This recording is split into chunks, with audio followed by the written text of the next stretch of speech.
je vais devoir crier, alors s'il vous plaît, effectivement, je vais pas plus se. Donc, c'est un projet que nous avons mis en place dans le cadre du festival Métallurgie qui a eu marché tout le mois de mai. Et on a travaillé sur ce projet avec l'Athénée Royal Yvonne Deslay et Place, et plus particulièrement des jeunes filles qui ont travaillé avec nous sur ce projet. Michel va vous en toucher un mot à propos du spectacle. Ce que je vais moi vous demander, c'est d'être indulgent. C'est la première fois qu'ils sont sur scène. On n'a pas eu énormément de temps pour travailler sur ce projet, mais on a été au bout de tout ce qu'on a pu. On va vous demander de couper en GSM, de ne pas faire d'aller-retour, soi-disant, à la toilette, parce que c'est très dérangeant pour les personnes qui sont sur scène de voir les gens sortir et rentrer. Donc, s'il vous plaît, si vous n'avez pas fait le nécessaire, faites-le maintenant dans sa commence, sinon vous ne bougez plus. S'il vous plaît, ça n'est pas très long, Michel. 40 minutes. Et après, si vous voulez, on pourra faire un petit échange avec les comédiennes et comédiens. Et donc, c'est un mix entre les élèves de l'Athénée et avec des amateurs de la troupe de théâtre Triada. Et donc, voilà, il y a des chansons, c'est assez entraînant, donc vous n'allez pas vous embêter. Je sais que vous allez passer une bonne matinée et on discute un peu après si vous voulez bien. Ne vous précipitez pas dehors à la fin du spectacle. Michel va vous parler du spectacle en lui-même. Il est le metteur en scène. Le spectacle. L'Athénée voulait un spectacle sur le personnage qui porte le nom, dont il porte le nom, Yvonne Deslay. Donc c'est une gamine qui a été tuée pendant la guerre de 1914, juste avant l'armistice, juste avant que ça s'arrête. Et il y a donc il fallait raconter l'histoire de cette gamine, une histoire triste bien sûr. Seulement on a fait de cette histoire une histoire patriotique. On a raconté l'histoire pour montrer la supériorité de la Belgique et ceci. Et depuis, on fait des hommages tous les années, depuis plus de 100 ans à cette gamine. Mais on oublie un peu dans ces hommages que ça continue. Tous les jours, il y a des enfants qui sont tués dans les guerres. Et plutôt que de penser toujours à ce qui s'est passé avant, il faudrait peut-être en tirer des leçons pour éviter ces massacres qui sont réguliers. On se bat en Ukraine, on se bat au Yémen, on se bat en Afrique, beaucoup, en Afrique, au Mali, tous les jours il y a des petites filles, des petits garçons qui sont massacrés. Et c'est une réflexion là-dessus, comment on fait. Généralement les guerres ça se termine d'une façon toujours la même, c'est que les dirigeants se mettent autour d'une table et discutent. Si on pouvait discuter avant, pour essayer de voir comment les conflits, ce serait quand même peut-être pas mal. C'est cette réflexion qu'on a fait avec les jeunes qui étaient de l'Athénée. Je ferais essayer, et ça va quand même de défendre quelque chose d'important à faire. Voilà, c'est simplement ça. Peut-être juste un petit détail, c'est qu'on a les statistiques de l'ONU, de l'Organisation mondiale. Les dernières statistiques complètes datent de 2019. Et il y a quelque chose de terrible, il y a eu plus d'enfants qui ont été tués en 2019 dans des guerres que de soldats.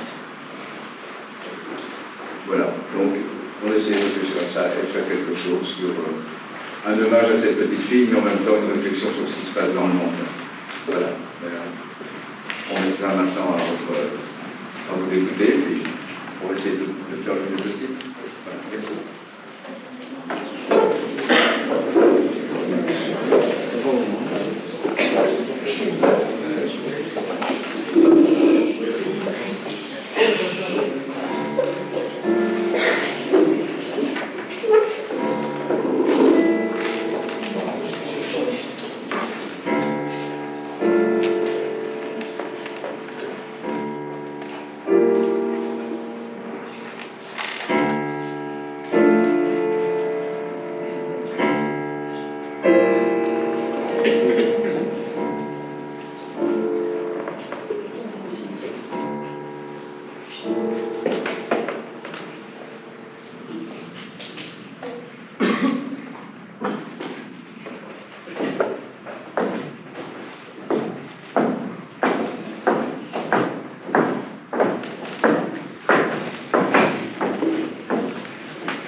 Stop, c'est propre. En venez dire que c'est ça, en venez dire que c'est mon nez. En venez dire que c'est ça. J'ai l'arnetchi à Stop, c'est propre. Vous êtes déjà là? Mais on m'avait certifié que vous n'arriveriez pas avant une demi-heure d'ici. Oh, on ne fait rien, c'est propre, hein.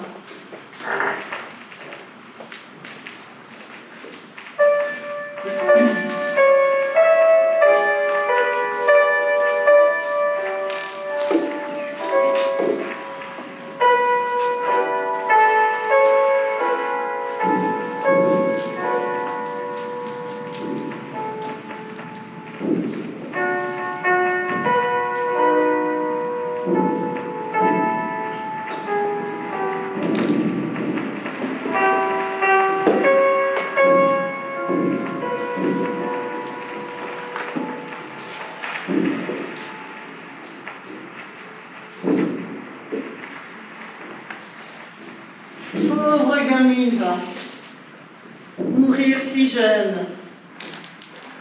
Est-ce que vous la connaissez? Est-ce que vous la reconnaissez? Non, mais c'est Yvonne. Yvonne Viesley. Vous ne connaissez pas son histoire? Non? Vous voulez qu'on vous la raconte? Oui, on va essayer de faire ça alors. Eh bien, cette petite fille est morte très jeune, il y a plus de 100 ans maintenant, à la fin de la guerre 1914-1918, la Grande Guerre, comme on dit, la Première Guerre mondiale. Vraiment, à la fin de la guerre, elle est morte le mois d'octobre 1918, et l'armistice a été signé le 11 novembre 1918. Donc vous voyez, c'était vraiment à la fin de la guerre. À cette époque, il y avait beaucoup de combats en Belgique, notamment du côté de l'Isère. Mais ici, dans la région de Charleroi et Marchienne, tout était déjà détruit. Et il y avait un camp de prisonniers ici à Marchienne, des prisonniers français qui devaient partir soit à la guerre, soit qui devaient partir au travail obligatoire. Et ces prisonniers, tout comme la population, étaient affamés. Et afin d'essayer de voir s'il y avait quelqu'un de leur connaissance dans ces prisonniers, la population venait voir aux grilles et regardait si... non. Ah, tu connais? Non. Personne ne connaissait. Et la petite Yvonne, apitoyée, a tendu sa coupe d'écolière à un prisonnier. Un soldat allemand a tiré, il l'a touchée, elle s'est écroulée. Elle est morte le lendemain à l'hôpital. 2 autres personnes ont été blessées en même temps qu'elle. Voilà, c'est une histoire. Mais nous allons vous la raconter autrement. Je vais vous inviter à faire un retour vers le passé. Vous allez fermer les yeux et vous vous imaginez en 1918. Vous pouvez les ouvrir maintenant. C'est la guerre, comme je vous l'ai dit. Dans les villages, il n'y a plus d'hommes valides. Il n'y a plus que des vieux, des impotents. Les jeunes sont partis à la guerre, sont partis au front, sont partis au travail obligatoire. Il ne reste que les vieux, les malades, les enfants, les femmes. Plus d'hommes dans les usines, plus d'hommes pour l'agriculture, plus d'hommes pour les commerces. C'est les femmes qui faisaient tout. Elles faisaient tourner les usines, elles élevaient les moutons, les vaches, elles cultivaient les graines. Elles s'occupaient des commerces. Et même l'annonceur de ville était une femme.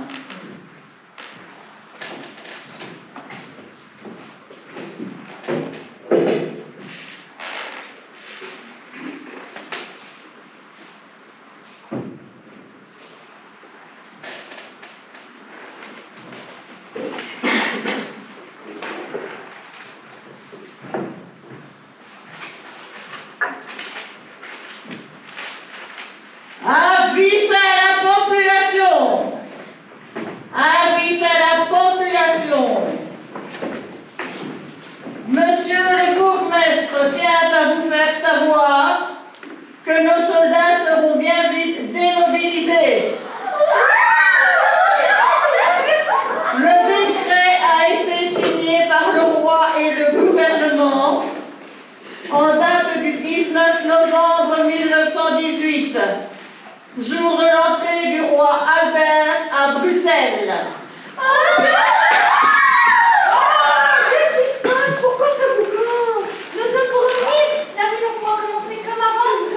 Ah, comme avant, Louise, ne sois pas si optimiste, tu sais bien. Des millions de morts, ça ne s'oublie pas. Des millions de blessés, ça ne s'oublie pas.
La Scottish?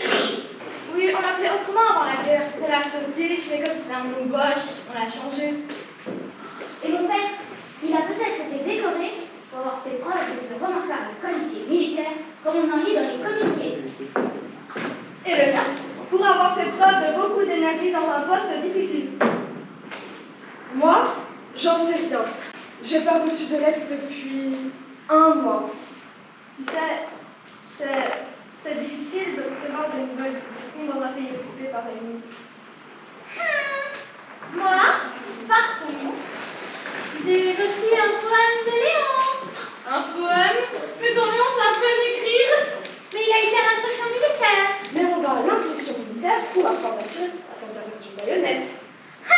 Et quand est-ce qu'il va écrire mon Léon?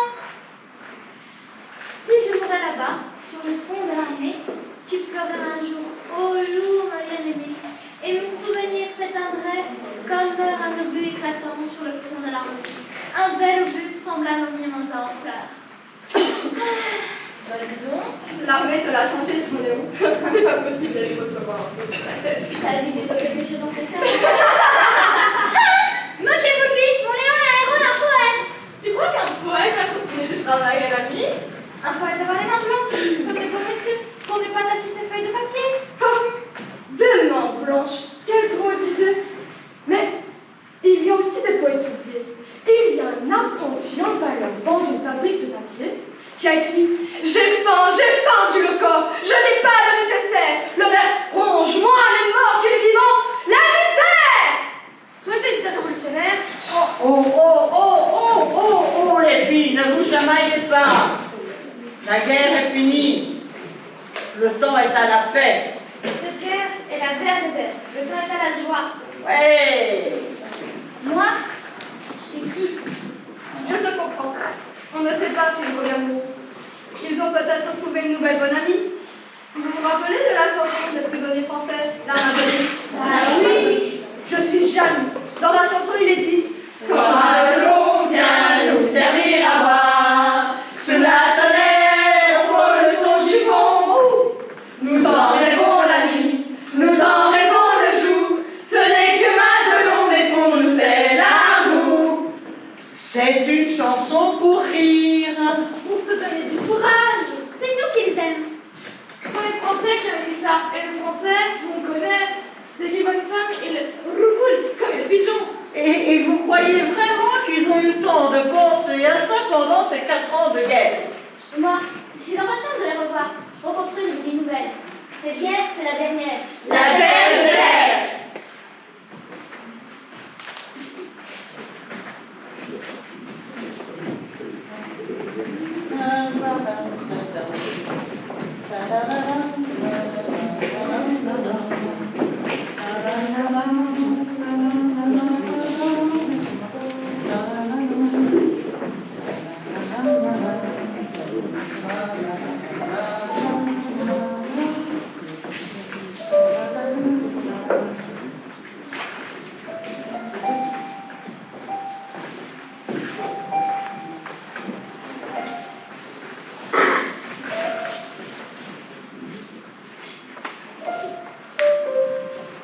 Ils ne vont plus tarder. J'espère qu'il serait dans l'un déterminé à revenir. On n'en sait trop rien. La maison communale n'a communiqué que des listes partielles. Je me demande si Léon a écrit d'autres poèmes. On verra ça.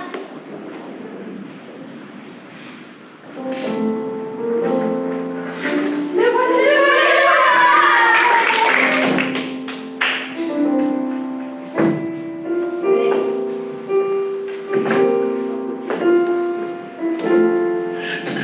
Mais il fait son quin.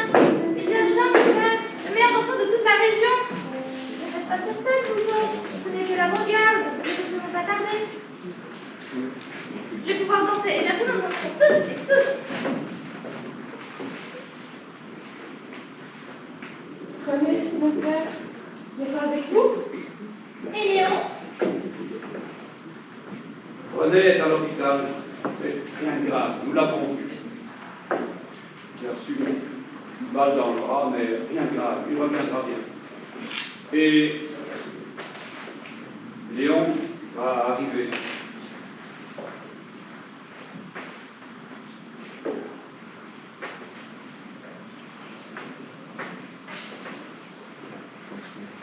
moi, je suis vivant.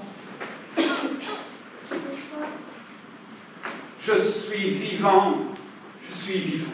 Avec qui? Un éclat d'obus dans la rotule. Mais je suis vivant. C'est pas grave. Bien sûr, je resterai handicapé et invalide le restant de mes jours. Mais, en plus, bien sûr, Harry, la danse, c'est fini. Fini. C'est pas grave. Et je ne pourrai plus travailler à la mine. Mais on nous a promis une pension. On nous a promis une pension. C'est pas grave. Et on va faire? On m'a dit qu'il a été fait prisonnier des Prussiens, mais il reviendra bientôt. Et quant à Léon, tu sais, les poèmes que tu avais reçus de lui, eh bien, ils ne sont pas de lui. Je le savais.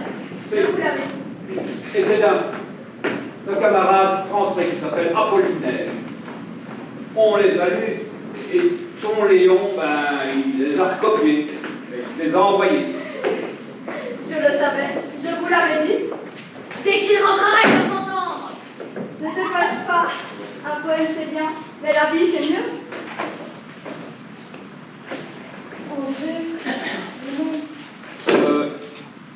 On n'a pas de nouvelles, mais tu sais, c'est rien. C'est la confusion pour le moment. On va bientôt avoir des nouvelles. Il reviendra. T'as raison. Faut pas perdre l'espoir. Si Léon et René sont revenus, si Marcel est sorti de l'hôpital, on n'a jamais retrouvé le corps d'André. Enfoui dans la terre, évanoui, évaporé, oublié. D'autres sont enterrés sur les champs de bataille. D'autres dans des cimetières militaires. Milliers de croix blanches alignées.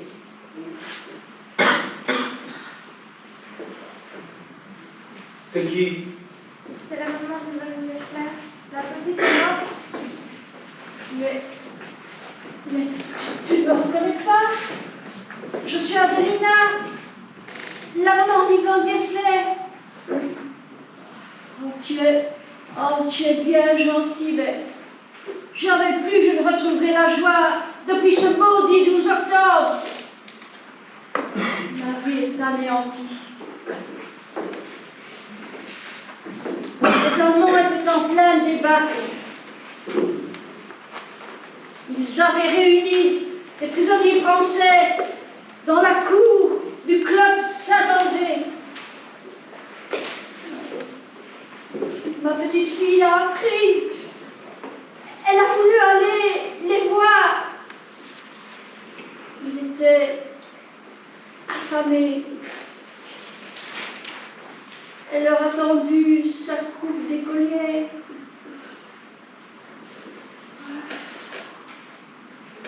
Un soldat épaula, tira. Et ma petite fille tomba là, à mes pieds. On l'amena à l'hôpital. Le lendemain, elle était morte.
douleur de sa maman. Il n'y a rien de pire que la mort d'un enfant. Mais réfléchissez, depuis plus de 100 ans, nous rendons hommage à la petite. Vous croyez qu'il n'y a pas d'autres enfants qui meurent dans les guerres? Vous croyez qu'il y a quelque chose à changer? Ne soyez pas étonnés, ça sert aussi à ça le théâtre. Rendre étrange ce qui paraît normal. C'est une des histoires de la petite Yvonne. L'autre, c'est qu'elle aurait été dans un mouvement de foule, un soldat a tiré et par hasard l'a touchée. Elle est morte le lendemain et 2 autres personnes furent blessées. Mais cette légende a contribué à écrire une légende patriotique. Moi, j'ai lu qu'aujourd'hui, des millions d'enfants étaient affectés par les guerres. Selon les statistiques, Plus d'enfants meurent dans les guerres que de combattants. Plus de 24 000 violations graves ont été commises en 2018. 170 000 violations graves en 2010. Plus de 12 000 enfants ont été tués et mutilés en 2018. Sans compter ceux qui meurent de faim. Que la mort d'Yvonne fasse penser à tous ceux qui sont morts.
enfants dans la guerre ont dans leur cœur tant de cris, tant de pleurs, à oublier, à penser. Ils n'ont plus de prénom, plus d'âge, plus de visage, plus d'horizon. La faim, la peur, encore et encore, les alertes, les bombes, la mort. Et vos enfants sacrifiés sur l'autel de la stupidité. On avait dit que c'était la dernière des dernières guerres, la dernière. Et alors, tout continue.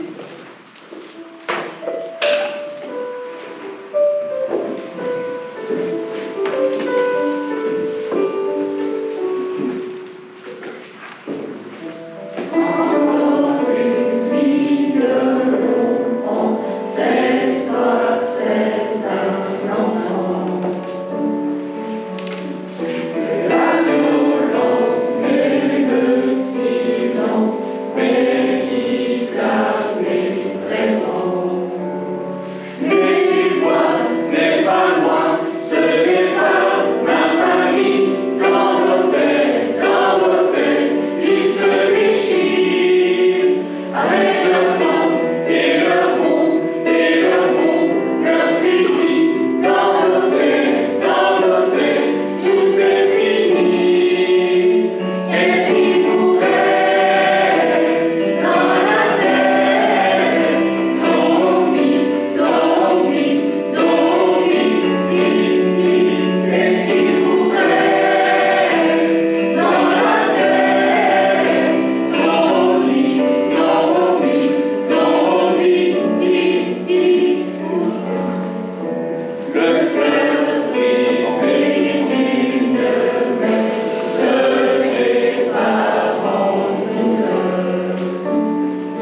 questions. Si vous en avez, on n'a pas de problème, c'est pas grave, on va parler.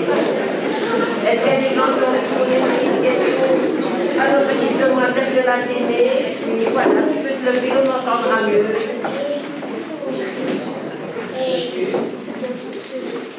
Oui. Bon. Mais j'y suis, je vous mets plus autour de Pierre. Mais je continue Pierre. En fait, ça m'a fait ça de questions. Eh bien voilà, quand on est star. Alors voilà, on vous écoute. Il y a d'autres questions? Vous n'avez pas envie de poser d'habitude à l'école des étangs, on n'est plus là.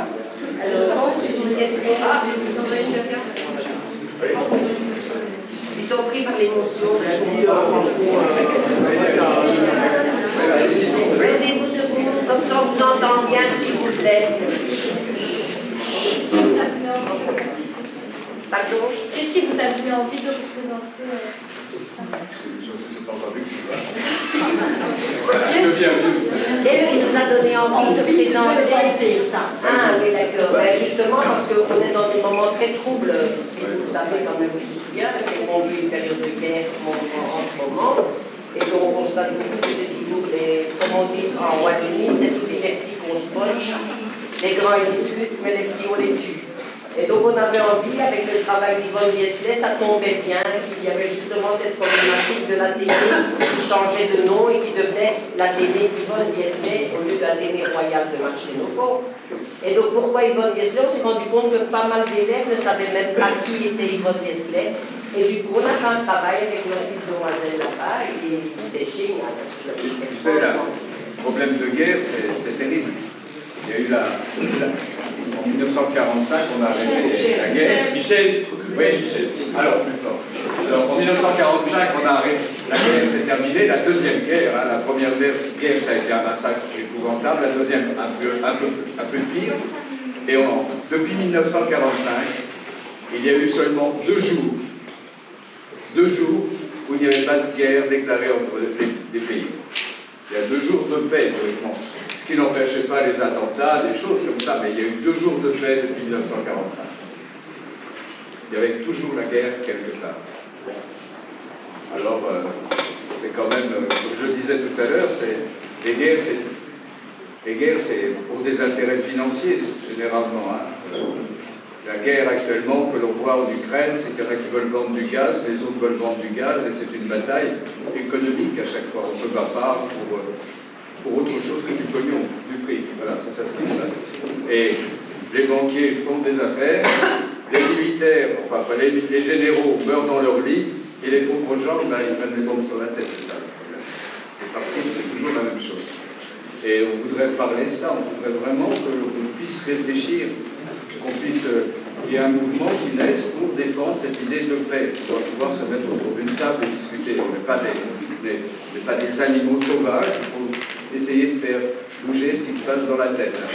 Hein, il y avait un grand philosophe qui disait il ne faut pas pleurer, il ne faut pas rire des choses, il faut les comprendre. Et si on comprend pourquoi ça fonctionne, on peut réagir, on peut bouger. En fait, la paix, je crois que tout le monde la veut. Hein. Vous aimeriez prendre des bombes sur la planche, ça va, non, et voilà, donc il faudrait vraiment qu'on puisse réfléchir, comprendre comment fonctionne le monde, et qu'on puisse, citoyens, ceux qui ont les cheveux blancs et ceux qui ont ceux qui ont, je sais pas, mais quel âge, ah non, pas la petite taille, là. Bon, je sais pas, une dizaine d'années, une douzaine d'années, 14 ans, on est tous des citoyens, il faut comprendre comment fonctionne le monde si on veut le faire bouger. Et surtout, on compte sur vous, c'est vous les jeunes qui les faire bouger. On a déjà fait mal aussi un peu. Oui, les vieux aussi, ils n'ont pas fini. Tant qu'on n'est pas mort, il faut participer à la vie. Hein. Je me sens vivant. Oui.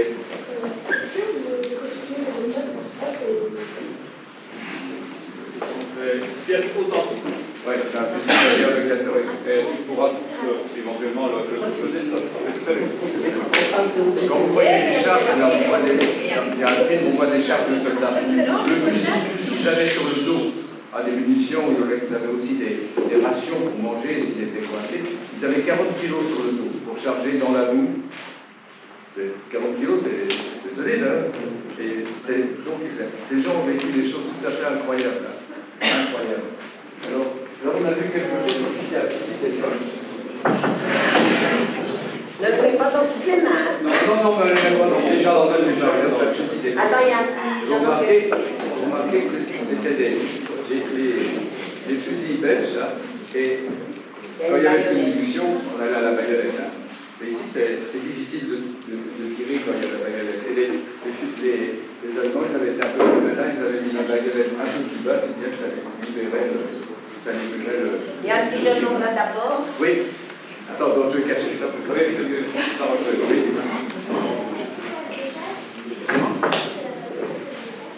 Oui, c'est tâche, j'avais ça dans les. Quand il y avait une balle, il s'appelait la baïonnette. Je voulais qu'on vous fasse une démonstration. On a une arme forte. Pendant la guerre de 1914-18, ça fait 20 millions de morts. La dernière guerre, 1945, là, c'est 60 millions de morts. Et en 14-18, ils avaient la première fois lâché les gaz. Oui, en 1918, pour les gaz, en 1917-1918, c'est là qu'on a commencé à avoir des armes modernes. Ils avaient des avions, des chars, ils avaient même inventé des chars particuliers. Il y a des gens qui nous mettaient dans une espèce de carapace et ils avaient une mitrailleuse, puis des taux, si vous voulez. On a essayé ça, c'était terrible, parce que ça s'appelait ce qu'on voit, c'est la campagne dans la vie. Le poème, oui, ça a commencé. C'est ça. Non, mais nous, de faire un spectacle, on a fait. Ah, bah ça peut-être, on pourrait en parler, oui, ça, voilà. On va finir sur ici.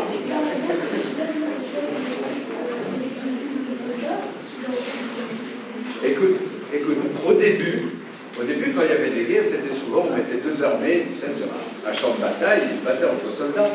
Mais maintenant, quand une bombe explose, celle-ci, regarde, on a tué tellement de gens, par exemple, vous voyez les bombes atomiques et des choses comme ça. Généralement, il y a plus de civils maintenant. On va prendre les dernières questions, parce qu'après, il faut tourner à l'école. Ah, mademoiselle.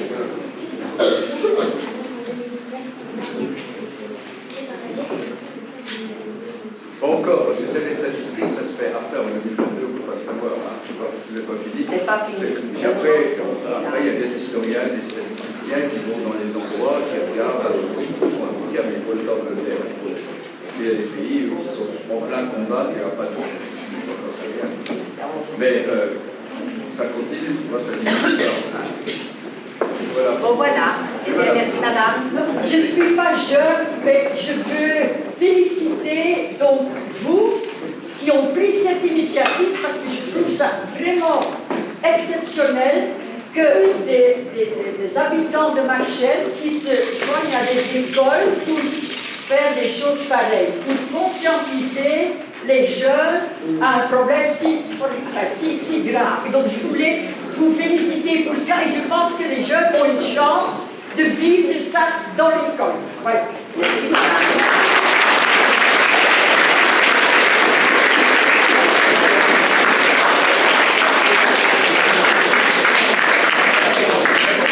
Vous savez, il y a quelque chose d'important, parce que le théâtre, c'est quelque chose qui permet de dire ce qu'on a dans la tête et ce qu'on a dans le cœur. Ça permet de dire ça. Et ça, ce qui est formidable à un certain moment, quand on n'est pas d'accord avec ce qui se passe, si on arrive à faire une pièce de théâtre dessus, on arrive à avoir des moyens donnés par les gens à qui on dit ça va pas. C'est ça le problème. Donc si on a quelque chose à dire, on peut se servir du théâtre, d'autres choses, de la musique, mais je crois qu'il faut se servir de tous les outils pour pouvoir parler. On va réapplaudir une dernière fois notre musicien.